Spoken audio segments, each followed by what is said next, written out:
Good morning बच्चों। पिछले week मैंने आपको संस्कृत पढ़ाई थी।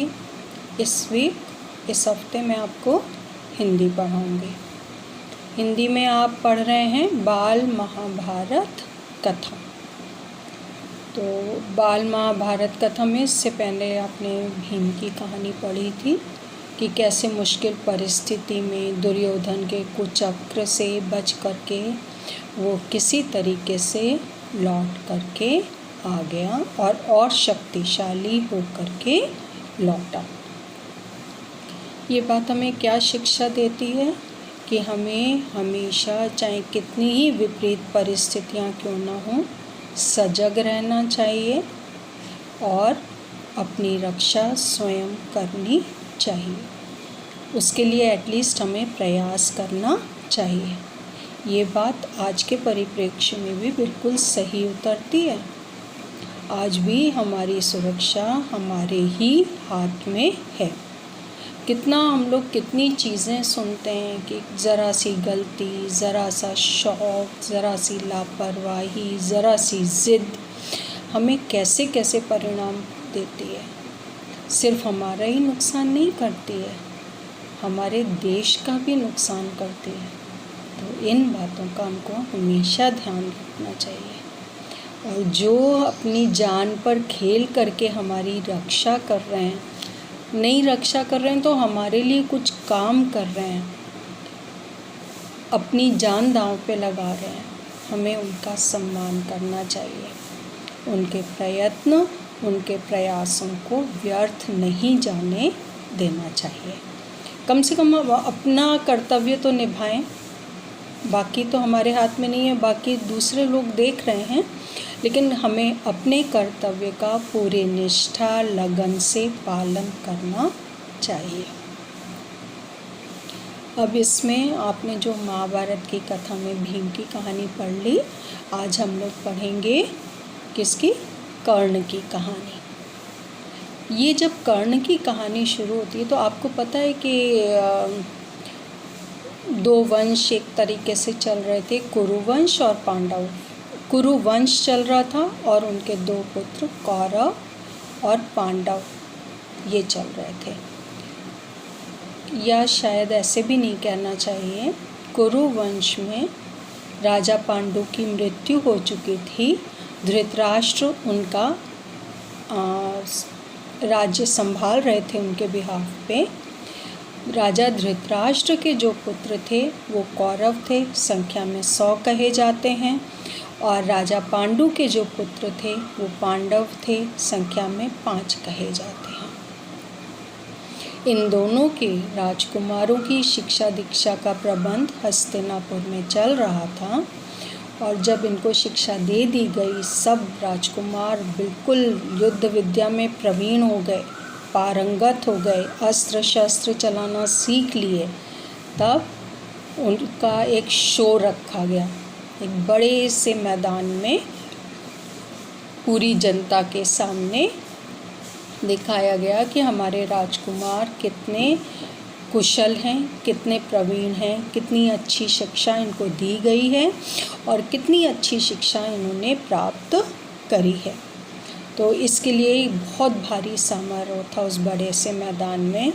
वहाँ बहुत सारे खेल हुए। हर राजकुमार ये चाहता था कि वो अच्छे से अच्छा जनता के आगे प्रस्तुत करे और सब सफल भी हुए। सब ने बहुत अच्छा दिखाया। उसमें पांडवों की बहुत तारीफ भी हुई। तो जो कौरवों में दुर्योधन था उसको बुरा लग रहा था कि ऐसा क्यों हो रहा है कि पांडवों की इतनी तारीफ हो रही है, क्योंकि शुरू से ही दुर्योधन को एक ईर्ष्यालु व्यक्ति दिखाया गया है। बच्चा था तभी से वो बहुत ईर्ष्या करता था।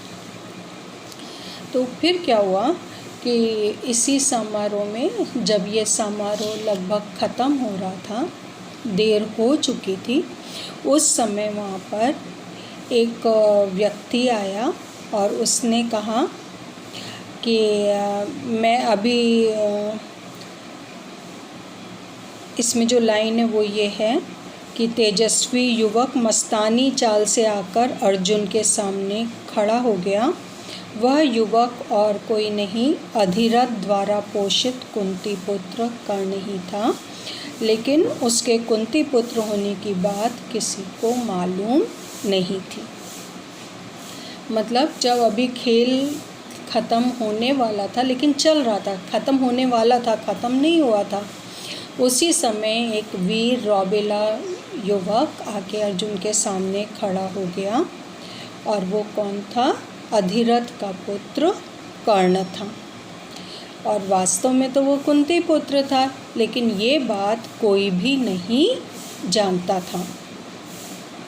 आते ही उसने अर्जुन को ललकारा, क्योंकि वो भी एक अच्छा धनुर्धर था और अर्जुन भी एक अच्छा धनुर्धर था। तो उसने अपने आप को श्रेष्ठ दिखाने के लिए अर्जुन को ललकारा और कहा, तुमने जो करतब दिखाए हैं वो तो मैं भी दिखा सकता हूँ, चलो अब मैं और तुम मुकाबला करते हैं। इससे तो एकदम खलबली मच गई कि अरे, राजकुमार को कोई चैलेंज कर रहा है, चुनौती दे रहा है। सबके सब चर्चा करने लग गए। लेकिन इस बात से सबसे ज़्यादा खुश कौन हुआ? दुर्योधन। उसने कहा चलो, अर्जुन को चुनौती देने वाला मिल गया।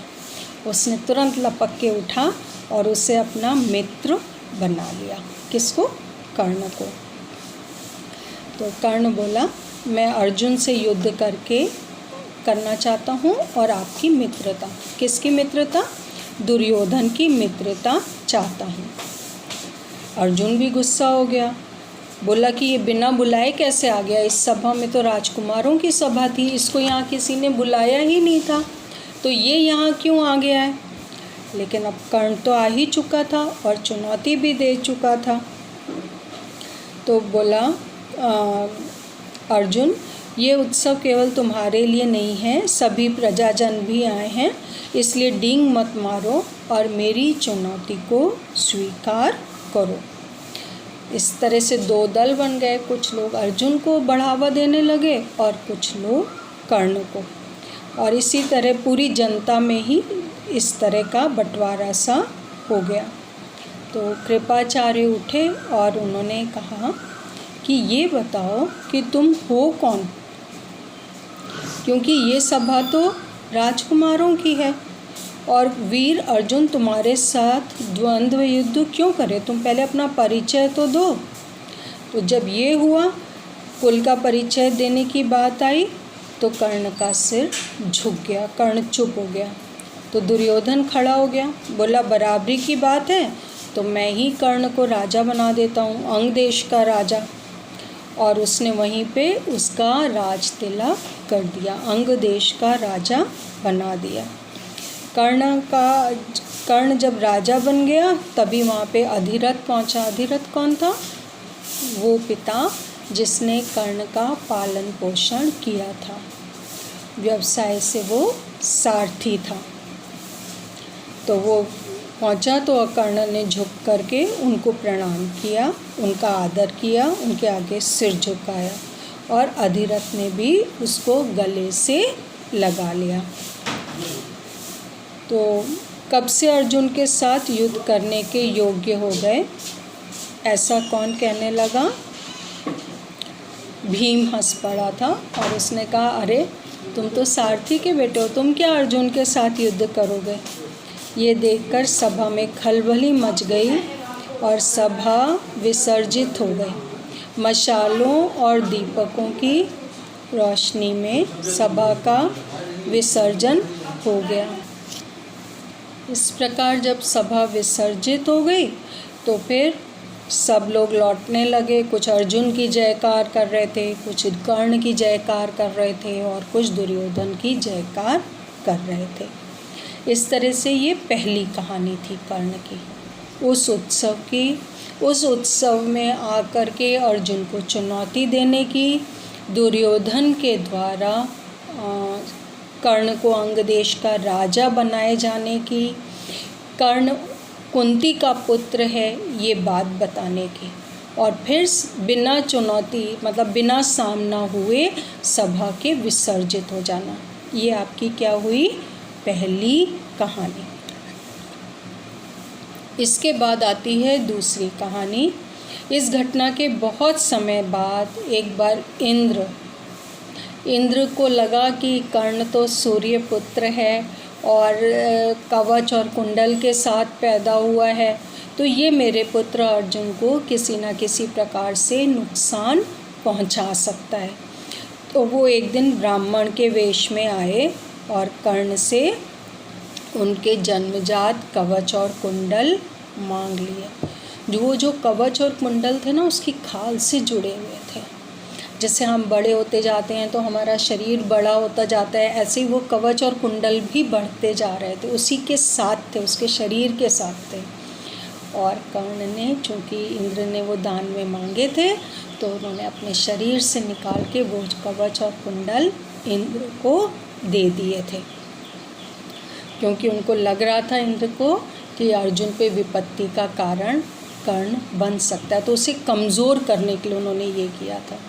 लेकिन जब कर्ण ने निकाल के दे दिए तो इंद्र बहुत खुश हो गए कि वत्स, तुम वीर हो, तुम जो वरदान मांगना चाहो मुझसे मांग लो। इस पे कर्ण ने क्या मांगा कि महाराज, आपकी जो शक्ति है वो आप मुझे दे दीजिए। मतलब चूँकि इंद्र तो दानवीरता से बहुत खुश हो ही गए थे, तो उन्होंने उसी खुशी में शक्ति नामक अस्त्र उसको दे दिया। और इंद्र ने कहा कि तुम इसका प्रयोग जिस पर भी करोगे वो अवश्य मारा जाएगा, हर हालत में उसकी मृत्यु होगी। लेकिन एक शर्त रख दी कि इस शक्ति का प्रयोग तुम जीवन में कुल एक ही बार कर सकोगे, और उसके बाद ये शक्ति लौट करके मेरे पास आ जाएगी। कर्ण तैयार हो गए और उन्होंने इंद्र से वो शक्ति प्राप्त कर ली। ये कौन सी कहानी है? दूसरी कहानी। पहली क्या थी? उत्सव वाली। दूसरी क्या हुई? देवराज इंद्र वाली, जिसमें उन्होंने कवच कुंडल उनसे वापस ले लिए। अब तीसरी कहानी। तीसरी कहानी में कर्ण को लगा कि वो जो है वो ये धनुर्विद्या को और अच्छी तरीके से प्राप्त करे और ब्रह्मास्त्र चलाना सीख ले। ब्रह्मास्त्र ऐसा अस्त्र था जिसका कोई तोड़ नहीं था, जिस पे भी चल जाता था उसका नाश तो अवश्य होना ही था। तो वो परशुराम जी के पास गए, उनसे प्रार्थना की ब्राह्मण के वेश में। लेकिन कर्ण क्या थे? ब्राह्मण नहीं थे। यहाँ उन्होंने झूठ का सहारा लिया, ये उनसे गलती हुई। लेकिन विद्या सीख ली, और जब विद्या सीख ली और परशुराम ने उनको अपना शिष्य बना लिया, तो वो एक दिन कर्ण की गोदी में सिर रखकर एक पेड़ के नीचे सो रहे थे। कौन सो रहा था? परशुराम। कर्ण बैठे हुए थे, कर्ण की गोदी में उनका सिर था। तभी वहाँ एक काला कीड़ा घुसा और उन्होंने उनकी जंघा पर, थाई पर काट लिया। किसकी? कर्ण की। और उनका खूब खून निकलने लगा, खूब पीड़ा हुई, लेकिन सब वो सहन करते रहे कि किसी भी तरीके से गुरु की नींद भंग ना हो। सोचो उनकी क्या थी सोच, कितनी अच्छी थी कि मैं कष्ट सह लूँगा लेकिन मैं अपने गुरु को कोई कष्ट नहीं होने दूँगा, उनकी नींद भी नहीं टूटने दूँगा। लेकिन हुआ क्या, इससे जब खून ज़्यादा हो गया तो परशुराम की आँख खुल गई और उन्होंने देखा, उनको सब कुछ समझ में आ गया। तब वो समझ गए कि एक ब्राह्मण के इतनी शक्ति तो नहीं हो सकती कि वो इतना दर्द सह ले, ये तो कोई और ही है।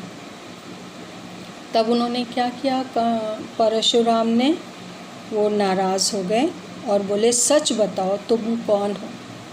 तो तब कर्ण ने लेकिन सच ही बोला, उसने कहा मैं सूत पुत्र हूँ। वो वास्तव में नहीं जानता था कि वो सूर्य पुत्र है और कुंती पुत्र है।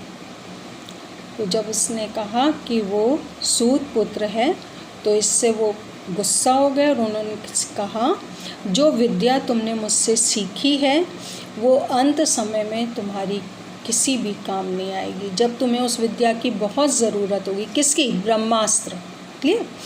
तो ब्रह्मास्त्र की जब तुम्हें सबसे ज़्यादा ज़रूरत होगी उसी समय तुम इस विद्या को भूल जाओगे। ये श्राप दे दिया। सोचो, कोई गलती नहीं थी। हाँ, वो गलती थी कि उसने ब्राह्मण कह के, वो सूतपुत्र ही कह करके अगर शिक्षा लेते तब परशुराम उनसे क्रोधित नहीं होते। तो इस तरीके से उन्होंने कहा कि रण क्षेत्र में तुम्हारा रथ का पहिया पृथ्वी में धंस जाएगा और विद्या को तुम भूल जाओगे। और यही बात सही हुई। जब कुरुक्षेत्र में अर्जुन से उनका युद्ध चल रहा था और वो अपना निकाल रहे थे पहिया ज़मीन से जो गड़ गया था, तभी वो पहिए को निकालते हुए ही उस ब्रह्मास्त्र की विद्या को वो पूरी तरीके से भूल गए थे और वहीं उनका अंत हुआ था। ये थी तीसरी कहानी। ठीक है। और कितना मतलब बढ़िया कैरेक्टर था, कितने वीर थे, अच्छे थे, बिना गलती की सज़ा भुगत रहे थे बेचारे। उसके बाद क्या हुआ?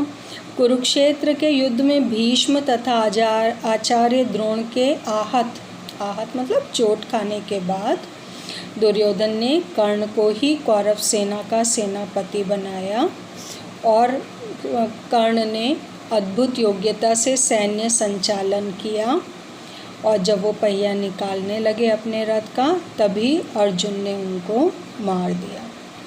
और जब ये बात माता कुंती तक पहुंची तो वो बहुत दुखी हुई। क्यों हुई? क्योंकि कर्ण उनका ज्येष्ठ पुत्र था, सबसे बड़ा पुत्र, युधिष्ठिर से भी बड़ा। तो वो अत्यधिक शोकाकुल हो गए। इस तरीके से आपकी ये 4 कहानियों के साथ कर्ण की कहानी समाप्त होती है। ठीक है बेटा। अब आप ये चारों कहानियों को कहानी की तरीके से, एक कहानी सोचिए, दूसरी कहानी सोचिए, तीसरी, चौथी, कर्ण आपको बिल्कुल अच्छी तरीके से समझ में आ जाएगा और आपको बहुत याद भी नहीं करना पड़ेगा। असाइनमेंट में अभी असाइनमेंट पोर्शन में देख लीजिएगा और फिर इसको ध्यान से करिएगा। ठीक है बच्चों, थैंक यू।